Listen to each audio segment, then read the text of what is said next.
Hai semuanya, yuk mengetahui lebih jauh mengenai implementasi logistik kesehatan di organisasi pemerintah. Apa sih manajemen logistik kesehatan itu? Jadi manajemen logistik kesehatan adalah proses perencanaan, pelaksanaan, dan pengendalian yang efektif dan efisien untuk memenuhi kebutuhan pelayanan kesehatan. Nah, dalam kegiatan manajerial pada logistik ini meliputi planning atau perencanaan yang berkaitan dengan merencanakan logistik yang akan dilakukan. Selanjutnya tahap implementation atau penerapan dengan maksud menerapkan perencanaan yang telah dibuat tadi. Dan yang terakhir ada controlling atau pengendalian. Jadi rencana yang telah diterapkan perlu diterapkannya pengendalian agar sesuai dengan apa yang diharapkan pada perencanaan. Apa sih peran logistik dalam organisasi pemerintah? Jadi dalam organisasi publik, terutama pemerintah daerah, manajemen logistik ini sangat berhubungan erat dengan penyelenggaraan fungsi pemerintahan, baik secara langsung maupun tidak langsung. Lalu proses ini itu hanya berputar di sekitar aktivitas pengadaan barang untuk kebutuhan pemerintah daerah, tetapi juga mempunyai peranan penting dalam kehidupan masyarakat. Contohnya seperti pemberian pelayanan prima kepada seluruh masyarakat. Selanjutnya, aktivitas manajemen logistik ini sangat menyangkut dengan kehidupan sehari-hari yang berhubungan dengan pelaksanaan tugas pemerintah yang bersifat eksternal, yaitu pemberian pelayanan kepada masyarakat. Untuk mendukung manajemen logistik tersebut, diperlukan suatu rantai aliran barang yang memungkinkan pemberian pelayanan dari pemerintah ke masyarakat dapat berjalan dengan lancar. Nah, peran logistik sendiri pada organisasi pemerintahan itu, yang pertama ada logistik internal, yaitu kebutuhan barang untuk beroperasinya organisasi pemerintah, dan melayani logistik eksternal, yaitu melayani logistik untuk masyarakat, perusahaan maupun institusi lainnya. Nah, selanjutnya ada Monef logistik kesehatan di organisasi pemerintah. Monef itu sendiri adalah monitoring dan evaluasi. Monef yang baik dapat meminimalisasi hambatan dan memperoleh solusi pemecahan masalah yang tepat dan akurat. Tujuan dari monitoring atau pengawasan ini ialah menjaga agar tidak terjadi kekosongan persediaan, menjaga agar tidak terjadi persediaan yang berlebihan, kemudian tidak terjadi pengadaan dengan biaya yang besar, menjaga juga agar tidak terjadinya kehilangan persediaan atau kerusakan dari pengaruh lingkungan, dan juga menjaga agar tidak terjadinya penyalahgunaan. Untuk sifat dan waktu monitoring, yang pertama itu ada pengawasan saat proses dilakukan. Jadi pengawasan ini apabila dalam proses pengawasan ini terdapat kesalahan, dapat segera diperbaiki. Kemudian pengawasan berkala yang dilakukan secara mendadak untuk mengetahui apakah pelaksanaan atau peraturan-peraturan yang ada ini dilaksanakan atau tidak dilaksanakan.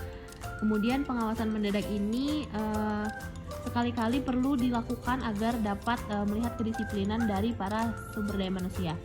Yang ketiga ada pengawasan mendadak atau sidak. Jadi pengawasan ini dilakukan secara berkala, misalnya per bulan ataupun per semester. Nah, selanjutnya dapat dilihat di bawah ini ada alur dari proses pengawasan. Jadi yang pertama itu ada menentukan standar yang akan digunakan. Yang kedua mengukur pelaksanaan atau hasil yang telah dicapai. Yang ketiga membandingkan pelaksanaan atau hasil dengan standar pemeriksaan fisik dan menentukan penyimpanan yang ada. Nah, berikut ini adalah pola pelaporan rutin di level pelayanan kesehatan publik atau pemerintah.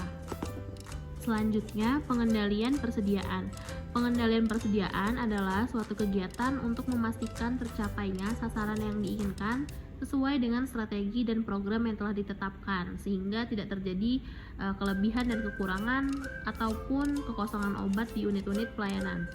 Tujuan dari pengendalian persediaan ini seperti sediaan farmasi, alat kesehatan, dan bahan medis habis pakai itu adalah untuk yang pertama menggunakan obat sesuai dengan formularium rumah sakit, kemudian penggunaan obat sesuai dengan diagnosis dan terapi, memastikan persediaan efektif dan efisien atau tidak terjadi kelebihan dan kekurangan ataupun kekosongan, kerusakan, kadaluarsa, dan kehilangan, serta pengembalian pemesanan sediaan farmasi, alat kesehatan, dan bahan medis habis pakai. Nah, berikut ini adalah siklus dari logistik di rumah sakit. Jadi yang pertama itu ada tahap perencanaan.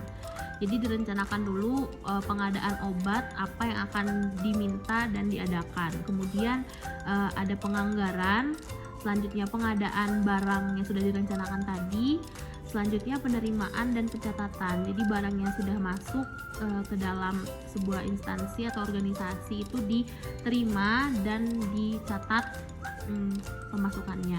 Kemudian pendistribusian obat, selanjutnya penggunaan dan pemeliharaan barang yang sudah diterima tadi, kemudian penghapusan dan kembali lagi ke tahap awal atau perencanaan. Nah, di dalam seluruh tahap ini melibatkan petugas penerima, pengeluaran dan penggunaan dari alat kesehatan ataupun barang farmasi lainnya. Selanjutnya ada manajemen logistik di puskesmas yang sesuai dengan Permenkes nomor 74 tahun 2016. Yang pertama ada perencanaan obat, indikatornya itu pertimbangan proses seleksi kesesuaian dengan Fornas atau Formularium Nasional, kemudian DOEN atau Daftar Obat Esensial Nasional, dan keterlibatan tenaga kesehatan. Selanjutnya ada permintaan obat. Jadi permintaan obat ini dilakukan dengan mengirimkan form LPLPO dan pengembalian form LPLPO ini diharapkan tepat waktu. Selanjutnya ada proses penerimaan. Jadi pada saat penerimaan ini berlangsung dapat dilakukan pengecekan dokumen, jumlah kemasan atau peti, jenis obat, bentuk obat, jumlah obat, dan tanggal kadaluarsa.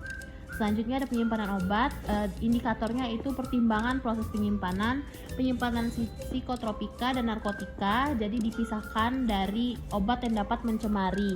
Kemudian penggunaan metode FIFO atau first in first out, atau bisa juga FIFO atau first expired first out. Selanjutnya ada pendistribusian obat, jadi dalam pendistribusian ini tenaga kesehatan itu terlibat dengan mengadakan bukti pengeluaran obat, terus juga penjadwalan pendistribusian dan penentuan floor stock. Selanjutnya ada pencatatan, pelaporan, dan pengarsipan. Dan yang terakhir pemantauan dan evaluasi obat. Jadi untuk melakukan pemantauan dan evaluasi ini harus dilakukan secara berkala dan harus adanya bukti terkait pelaksanaan pemantauan dan evaluasi tersebut. Oke, baiklah, itulah tadi penjelasan secara singkat mengenai manajemen logistik di organisasi pemerintahan. Semoga bermanfaat. Terima kasih.